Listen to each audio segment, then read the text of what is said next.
한 가지 말씀드립니다. 우리가 더 좋은 환경에서 더 좋은 예배를 드리기 위해서 지금 음향 조정 중에 있습니다. 그래서 중간중간에 우리가 원치 않는 소리가 좀 날 수도 있을 것 같아요.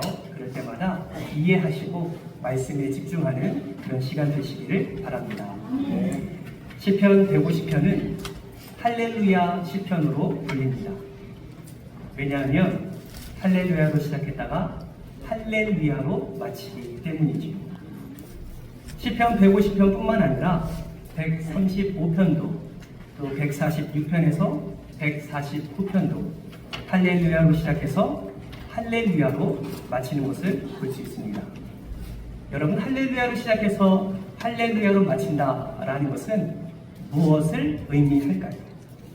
그것은 시작부터 마지막까지 할렐루야 하라는 하나님의 명령인 줄 믿습니다. 그렇다면 여러분, 할렐루야가 도대체 뭐길래 성경은 이렇게 할렐루야를 말씀하고 있을까요? 먼저 할렐루야는 총 3개의 단어로 구성된 합성어입니다.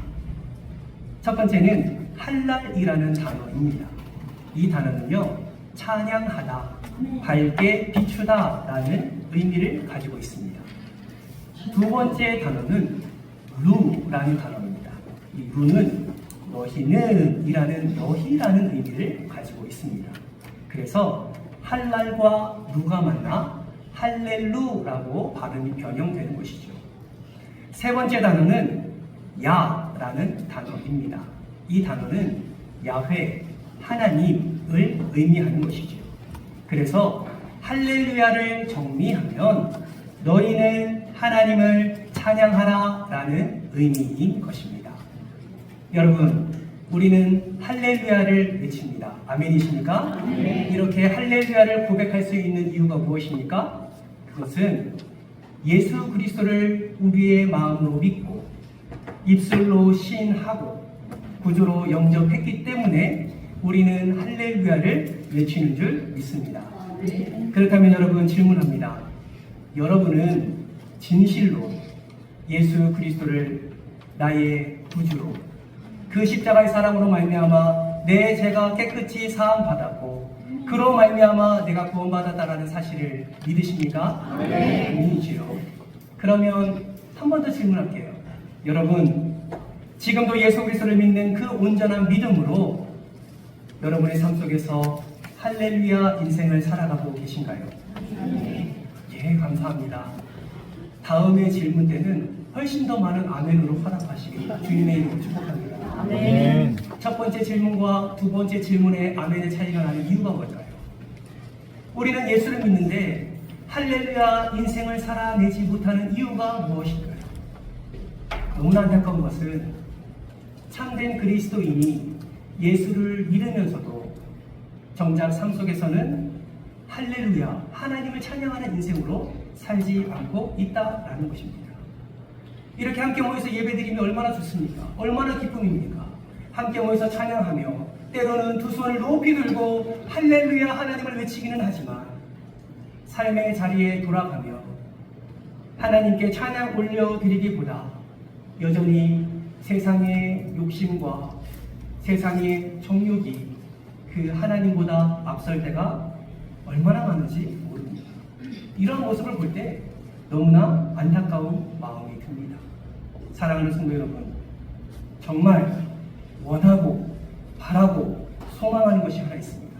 그것이 무엇이냐면 저뿐만 아니라 여기 계신 모든 분들이 할렐루야 인생을 살아가는 여러분 되시기를 주님의 이름으로 축복합니다. 네. 여기 모여 예배드리는 모든 성도님들이 할렐루야로 시작해서 불평과 원망으로 끝나지 마시고 끝까지 할렐루야를 고백하며 하나님을 찬양하는 그런 찬양의 도구로 쓰임받는 저와 여러분 되시기를 다시 한번 주님의 이름으로 축복합니다. 네. 오늘 시편 150편 말씀이 바로 이 이야기입니다. 할렐루야 인생을 살라는 거예요. 그러면 어떻게 하면 할렐루야 인생을 살 수 있을까요? 먼저 오늘 본문 6절 말씀은 이렇게 말씀하고 있습니다. 우리 6절 말씀을 함께 합독하겠습니다. 호흡이 있는 자마다 여호와를 찬양할지어다. 할렐루야. 아멘. 여러분, 호흡이 있는 자마다 누구를 찬양하라고요? 여호와를 찬양하라 라고 말씀하고 있습니다. 여러분, 이것은 무슨 의미일까요? 모든 사람이, 호흡이 있는 모든 사람이 여호와를 찬양하라 라는 의미도 있지만, 조금 다르게 표현하면 그리스도인의 호흡은 찬양이 되어야 된다라는 의미도 담고 있습니다. 호흡을 해야 살 수 있는 것처럼 그리스도인들은 여호와를 찬양할 때 그 생명을 누릴 수 있고 그 은혜를 누릴 수 있게 된다라는 것이죠.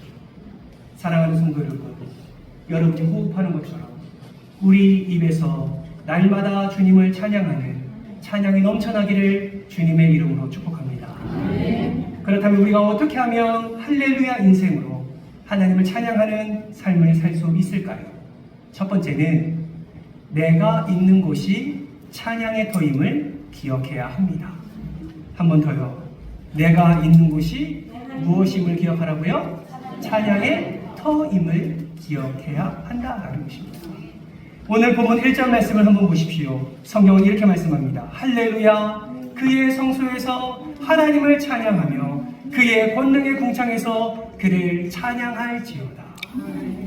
여러분, 성소는 무엇을 의미합니까? 하나님의 성전을 의미하지요.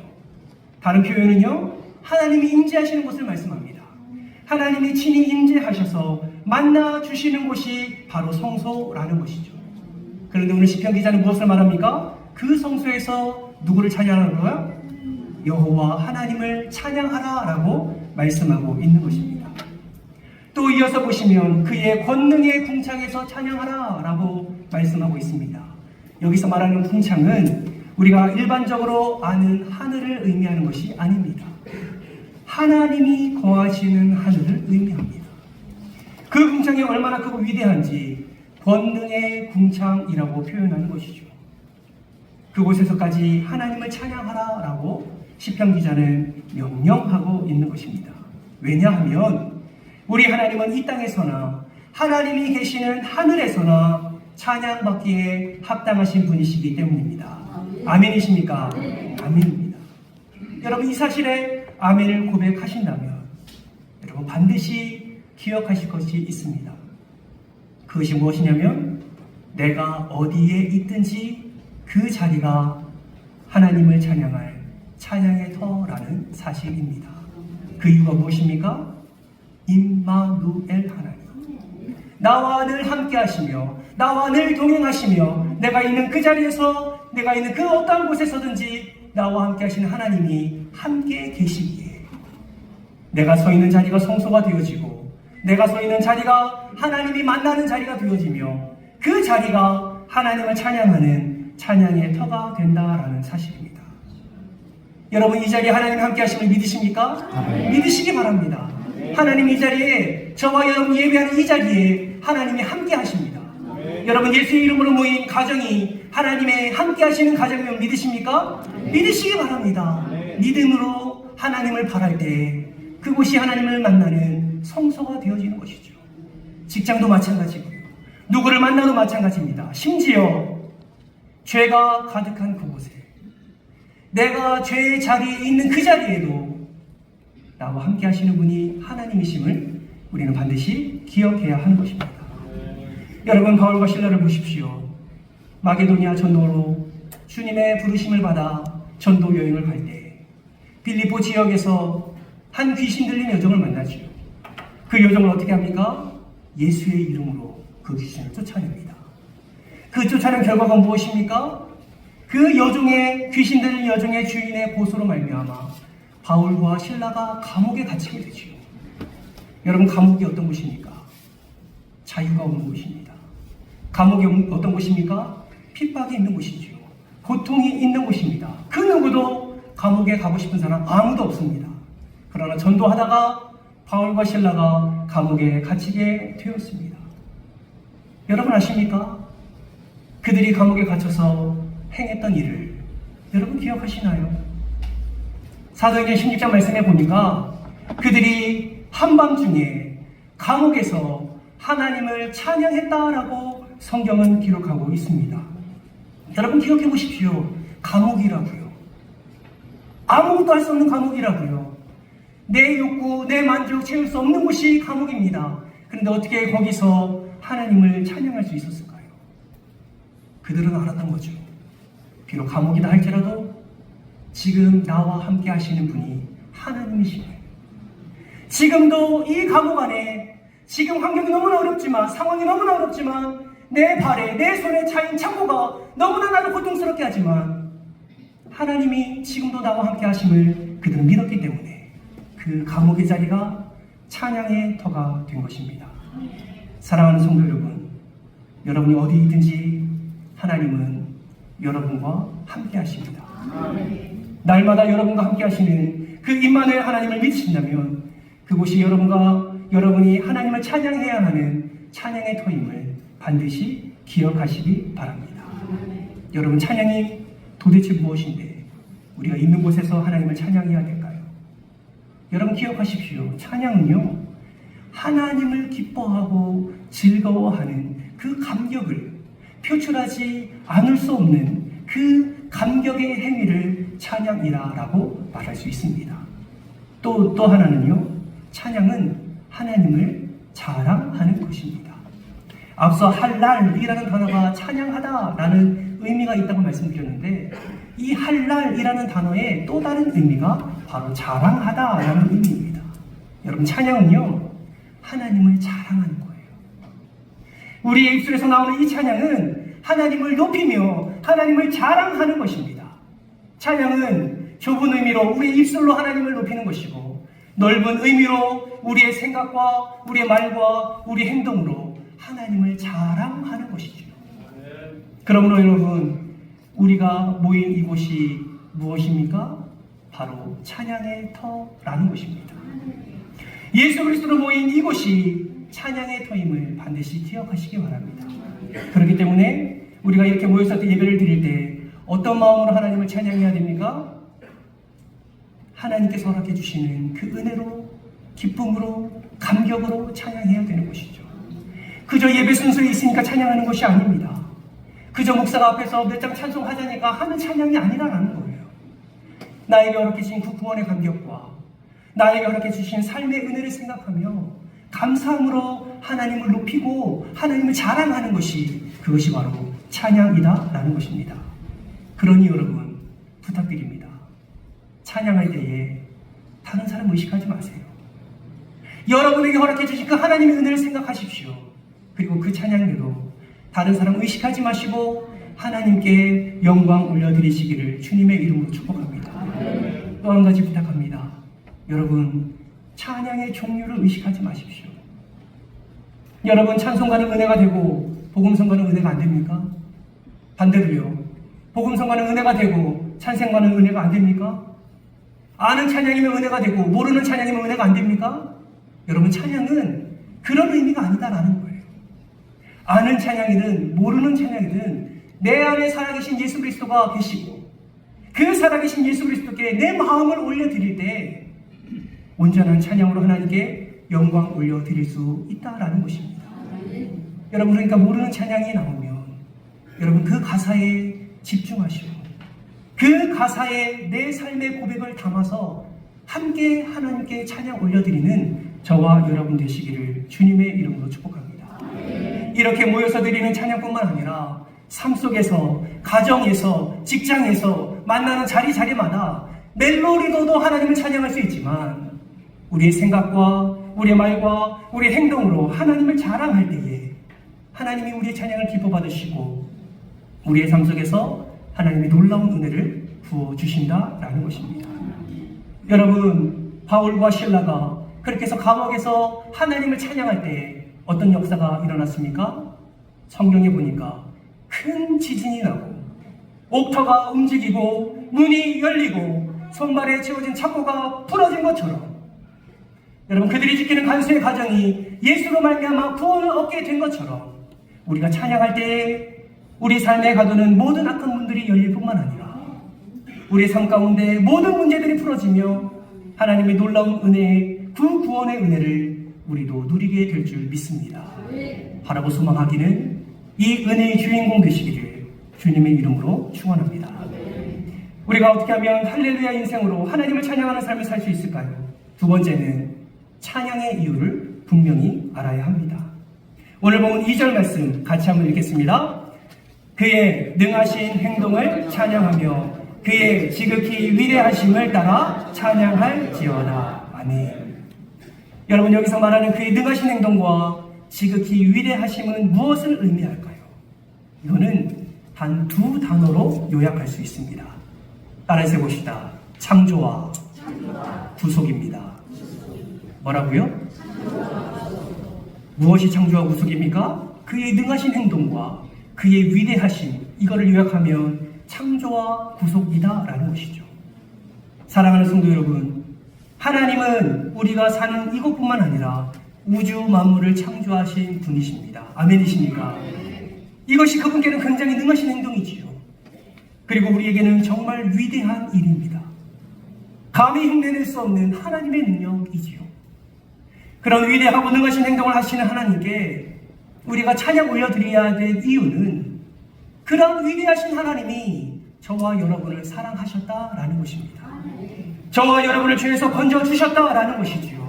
우리가 찬양한 것처럼 그 사랑이 얼마나 큰지, 하늘을 두루마리 삼고 바다를 먹물 삼아도 우리를 향한 그 사랑을 다 기록할 수 없을 정도로 하나님은 그 크신 사랑을 우리에게 허락해 주셨습니다.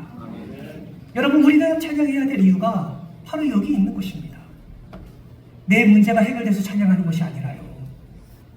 내가 너무나 궁핍한데 어려운 가운데 때를 따라 돕는 은혜 때문에 찬양하는 것이 아니라요.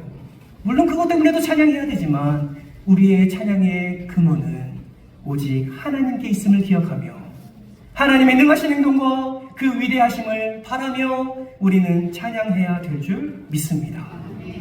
여러분, 창조와 구속의 은혜가 찬양의 이유가 되는 자는 어떠한 어려움이 있어도 찬양할 수 있습니다.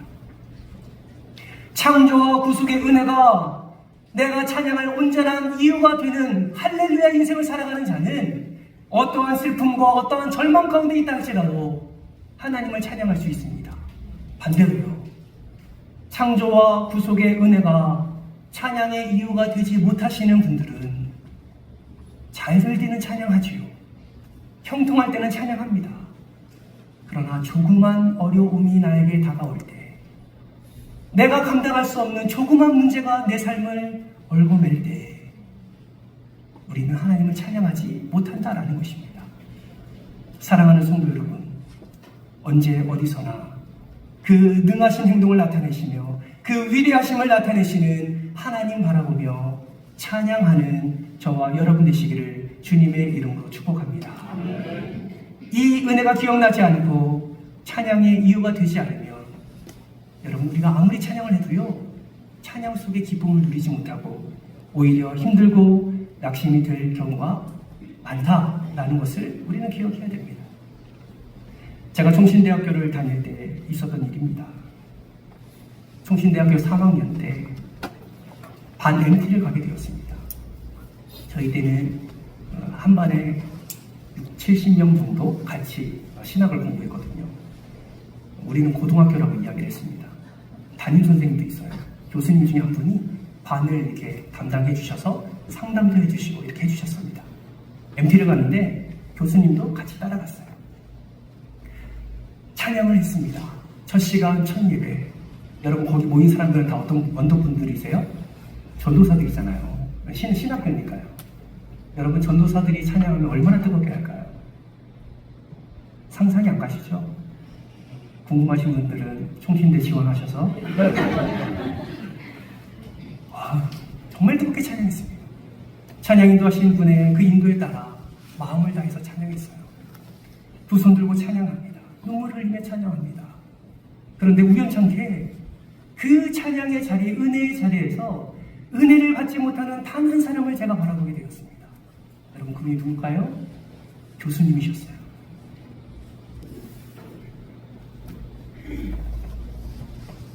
그 교수님을 바라보면서 이런 생각이 들었습니다. 왜 그러실까? 찬양을 부르면 부를수록 얼굴이 굳어져 갑니다. 찬양이 진행되면 진행될수록 그분의 입술이 닫혀지는 것을 보게 되었습니다. 왜 그러실까? 왜 그러실까? 나중에 말씀 시간이 되어서 교수님이 말씀을 시작하실 때 이 말씀부터 하시더라고요. 나는 찬양 후렴구를 무한 반복하는 것이 너무 마음에 걸림이 된다. 반복해서 부르고 또 반복해서 부르고 또 반복해서 부르고 또 반복해서 부르는 이 반복된 찬양이 너무 싫고 찬양을 하기 싫을 정도로 마음이 힘들어진다라고 말씀을 시작하셨습니다. 그날의 찬양 인도자가 후렴을 여러 번 반복했거든요. 우리도 그렇지 않습니까? 찬양할 때에 은혜가 되면 후렴구를 다시 한번 반복하고 또 그 클라이막스의 그 음악에 또 찬양에 또 우리가 반복적으로 찬양을 부를 때 있지 않습니까? 그것이 교수님에게 걸림이 된 거예요. 여러분 어떻게 생각하시나요? 찬양 인도자가 잘못 인도한 것일까요? 아니면 교수님의 생각과 마음이 잘못된 것일까요? 사랑하는 성도 여러분, 누가 잘못한 것이 중요한 게 아닙니다. 어떤 마음으로 찬양을 대하는가가 더 중요하다는 사실입니다. 그렇기 때문에 찬양하기 싫은 마음이 들수록 내가 무엇 때문에 찬양을 부르기 싫은지를 점검하면서 왜 찬양을 해야 하는지 그 찬양의 목적과 이유를 다시 한번 생각하는 것 너무나 중요합니다. 여러분 찬양하기 싫어하는 이유가 어떤 사람 때문입니까? 찬양하기 싫은 이유가 계속해서 반복하는 것 때문입니까? 찬양하기 싫은 이유가 내가 잘 모르는 곡이기 때문에 그렇습니까? 여러분 저는 확신합니다. 여러분이 찬양하다가 찬양하기 싫어지는 마음이 든다. 여러분 그거는 하나님 주신 마음이 아닙니다. 그거는요 사단이 찬양을 통해 하나님께 나아가려는 여러분을 걸려 넘어지게 하는 사단의 걸림돌에 넘어진 것이죠. 그러므로 여러분 우리는 예배 드리기 전에요 찬양을 위해서 우리는 기도해야 합니다. 괜히 10분 전에 일찍 나와서 기도하라는 얘기가 아니에요. 저는요 우리 예배를 시작하기 전에 우리 전도사님과 함께 당회장실에서 기도로 시작하는데 순서 하나하나 놓고 기도합니다.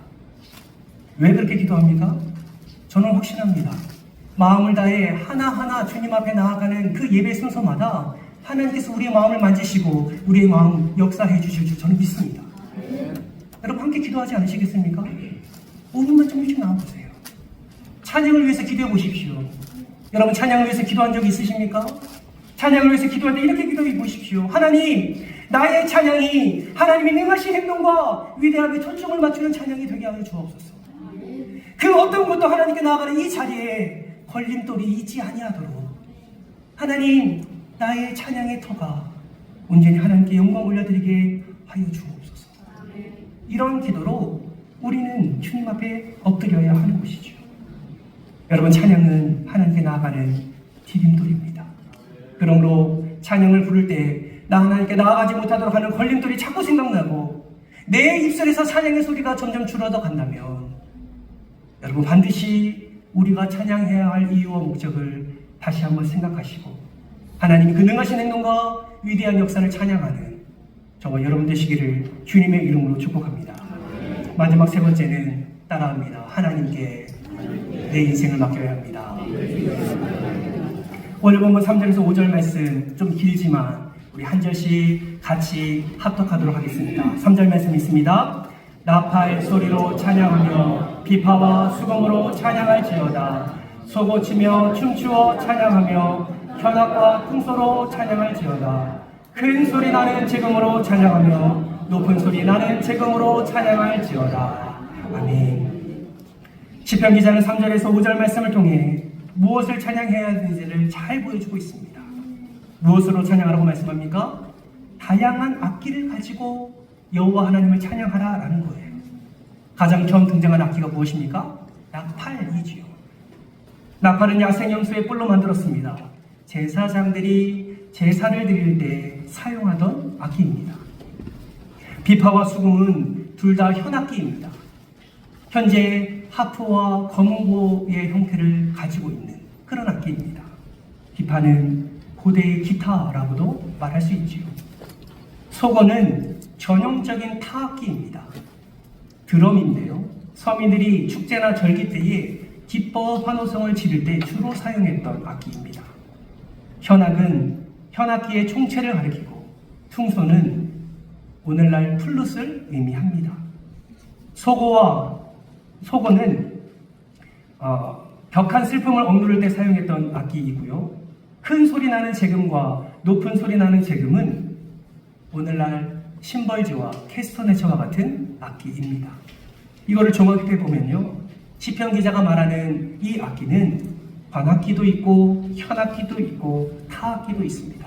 무슨 말입니까? 이 모든 악기를 통하여 누구에게 찬양하라고요? 여호와 하나님께 찬양하라라고 말씀하고 있습니다. 여러분, 왜일까요? 왜 이런 악기까지 동원해서 하나님을 찬양해야 하는 것일까요? 그 이유는 하나님은 모든 피조물과 모든 것들을 통해서 찬양받기에 합당하신 분이시기 때문입니다. 여러분, 사람도 마찬가지입니다. 사람도 얼마나 많은 특성을 지니고 있습니까? 여기 90여 명 넘는 분들이 모여서 함께 예배를 드리고 있습니다. 여러분, 단 한 사람도 똑같은 사람 없습니다. 하나님이 똑같이 창조하지 않으셨습니다. 하나님께서는 각자에 맞는 은사와 달란트를 주셨습니다. 각각의 특성을 부여하셨습니다.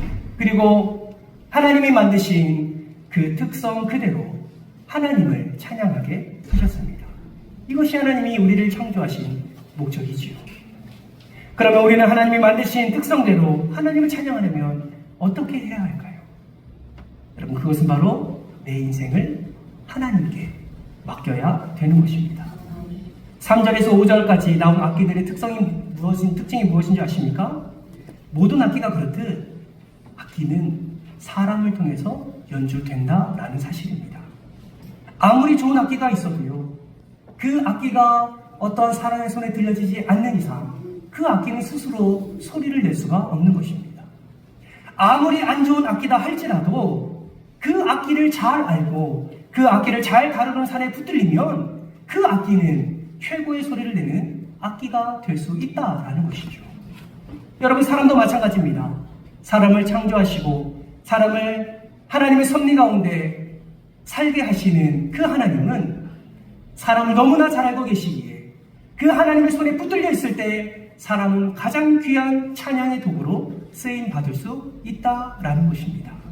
반대로요, 그분의 손에 들려지지 않고 사단의 손에 들려진다면 우리는 절대로 하나님을 찬양할 수 없을 뿐만 아니라 오히려 악한 일에 쓰임받게 되는 것입니다. 사랑하는 성도 여러분, 우리의 인생이 얼마나 힘들고 어렵고 얼마나 고통스럽습니까? 마치 파이프에 구멍난 피리와 같은 인생 아닙니까? 여러분, 파이프의 기능을 생각해 보십시오. 파이프는 속이 빈 관 아닙니까? 양쪽을 연결하여서 그 어떠한 물체나 액체나 기체를 이동하는 수단으로 사용되는 그런 도구입니다. 그런데 여러분, 파이프에 구멍이 숭숭 뚫려 있다고 생각해 보십시오. 그 파이프가 기능을 잘 감당할 수 있겠습니까? 그럴 수 없습니다. 그 파이프는 기능을 상실한 파이프가 될 수밖에 없다라는 것이죠. 여러분, 피리를 생각해 보십시오. 단순히 생각해 보면 피리는 파이프의 기능을 상실한 그런 도구에 불과합니다. 쓸모없는 파이프가 된 것이지요. 그런데 누군가가 그 기능을 상실한 파이프에 바람을 불어넣으면 어떻게 됩니까? 다양한 음색을 내고 그 음색은 아름다운 멜로디를 만들어낸다라는 것입니다. 여러분, 우리의 인생도 마찬가지입니다. 우리의 인생에 얼마나 많은 구멍이 뚫려 있습니까? 죄로 말미암아, 때로는 아픔으로 인하여, 때로는 상처로 인하여 우리의 인생의 구멍이 정말 너무나 많이 뚫려 있는 것을 보게 됩니다. 보잘것없고 어쩌면 기능을 상실한 그런 인생일지도 모릅니다. 그러나 구멍이 아주 많은 인생이라 할지라도 우리를 잘 아시고 우리를 사랑하시는 그분의 손에 우리의 인생을 맡긴다면 하나님께서는 구멍난 우리의 인생에 생명의 바람을 불어넣으시고 그 전능하신 손과 그 전지하신 손으로 우리의 구멍을 막아내시며 때로는 떼어내시며 우리를 통하여 하나님의 놀라운 멜로디가 울려 퍼지게 된다라는 사실입니다. 사랑하는 성도 여러분, 하나님의 손에 붙들려 최고의 악기로 하나님을 찬양하는 인생 살고 싶으십니까? 정말 그렇게 원하신다면 여러분의 인생을 하나님께 맡기시기를 주님의 이름으로 축복합니다. 이제 기도할 거예요. 여러분 이를 위해서 함께 기도하지 않으시겠습니까? 정말 마음을 다해서 하나님의 손에 붙들려 하나님만을 찬양하는 그런 도구로 쓰임받기를 소망하며 기도하지 않으시겠습니까? 말씀을 정리합니다. 사랑하는 성도 여러분, 오늘 시편 150편 1절에서 6절까지의 말씀 속에 할렐루라는 단어가 몇 번 나오는지 아십니까? 총 13번 나오더라고요. 근데 13번의 할렐루보다 더 중요한 단어가 있습니다. 바로 야라는 단어입니다. 앞서 말씀드렸죠? 야는 어떤 의미를 가졌습니까? 야훼, 하나님이라는 의미가 있다라고 말씀드렸습니다. 왜 야가 중요할까요? 여러분 할렐루 다음에 돈이 붙으면요, 돈을 찬양하는 인생이 되는 겁니다. 할렐루 다음에 정욕이 붙으면 정욕을 자랑하는 인생이 되어버리는 것이죠. 할렐루 다음에 성공이 붙으면 성공을 자랑하는 인생밖에 되지 않는다는 것입니다. 사랑하는 성도 여러분, 찬양의 도구로 쓰임받을 때에 할렐루야 하시기를 주님의 이름으로 축복합니다. 이를 위해서 우리가 함께 기도했으면 좋겠습니다. 반주 한번 주실까요? 여러분 지금까지 어떤 인생을 살아오셨습니까? 하나님의 창조의 목적과 그 이유답게 여러분 하나님을 찬양하는 인생을 살아오셨습니까? 혼자서는 찬양하지요. 차 타고 가면서는 찬양합니다. 음악도 듣습니다.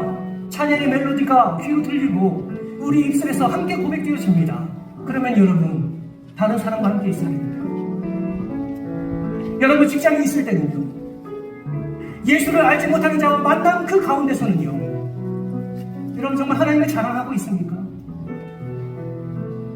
내 삶의 목적과 이유를 분명히 깨닫고 그 자리가 찬양의 터임을 기억하며 여러분 하나님께 온전히 나아가고 계신가요? 혹여나 그러지 못하다면 이 시간 함께 기도하지 않으시겠습니까? 하나님, 내 삶의 이유와 목적을 분명히 깨닫게 하시고, 하나님 이제는 하나님을 감추는 인생이 아니라 혼자 있을 때만 찬양하는 인생이 아니라 그 누군가와 함께 있을 때라도 나의 자랑이시요 나의 모든 것 대신 하나님을 찬양하는 인생이 되게 하옵소서. 입술로 멜로디로 찬양할 수도 있지만 내 삶 속에서 사명을 감당하면서 내 삶의 행함을 통하여서 착한 행실을 통하여서 하나님이 하나님 되심을 드러내며 하나님을 자랑하는 인생이 되게 하옵소서. 누가 이 시간 이 기도정을 가지고 함께 기도하시겠습니까? 다 같이 말씀을 기억하며 주 한번 외치고 통성으로 기도하며 나갑니다. 하나님 감사합니다. 하나님 귀한 시간을 통하여서 우리가 어떻게 찬양해야 하는지, 어떻게 찬양의 삶을 살아야 되는지, 어떻게 할렐루야 인생으로 나아가야 되는지 함께 살펴보게 하시니 감사합니다. 하나님, 그저 내 귀를 한번 즐겁게 하는 말씀으로 끝나지 않게 하시고, 하나님이 원한 주간 동안 살아갈 때에 오늘 선포된 이 말씀을 붙잡고 나에게 주시는 말씀으로 믿으며 이번 한 주간 할렐루야 인생을 살아가는 우리 모두가 될 수 있도록 도와주옵소서. 여호와를 찬양하라, 여호와를 찬양하라, 여호와를 찬양하라. 이 메시지가 이번 한 주간 동안 우리의 삶의 중심이 되게 하시고, 누구를 만나든 어느 곳에 있든지 심지어 죄 가운데 있다 할지라도 찬양받으시기 합당하신 주님 앞에 우리가 겸손히 엎드려 주님만을 찬양하는, 주님만을 자랑하는 그런 인생 되게 하여 주시옵소서. 감사를 드리오며 사랑이 많으신 예수님의 이름으로 기도드리옵나이다. 아멘. 지금은 우리 주 예수 그리스도의 은혜와 하나님 아버지의 그 크신 사랑과 성령 하나님의 감화 감동 내주 교통하심의 은혜가 내가 있는 곳이 찬양의 터임을 기억하고 찬양의 이유를 분명히 알며 하나님께 내 인생을 맡기기로 결단하는 모든 성도들 머리머리 위에, 가정 위에, 우리 은총교회 위에 이제부터 영원토록 함께 있을지어다. 아멘.